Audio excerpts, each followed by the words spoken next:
কোনদিন কাবাগরের সামনে গেলে বা কোন আত্মীয় স্বজন গেলে বলবেন, কাবাগর দেখার সাথে সাথে প্রথম যখন কালো অংশটা চোখে পড়বে, যখন আপনি মসজিদে হেরমের গেট দিয়ে ঢুকবেন, যখন ওই Fahad gate, King Fahad gate আছে, যখন ঢুকবেন, অনেক দূর থেকে কালো কালো কাবাগরের একটু একটু দৃশ্য ভেসে উঠবে চোখের সামনে। তখন দোয়াটা করবেন, কি দোয়া করবেন কয়টা?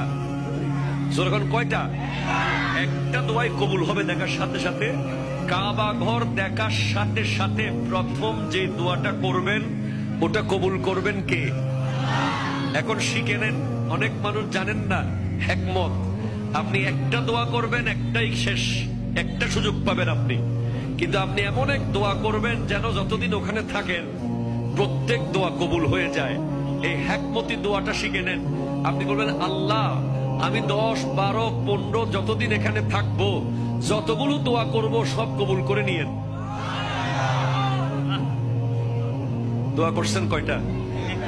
পাবেন কয়টা?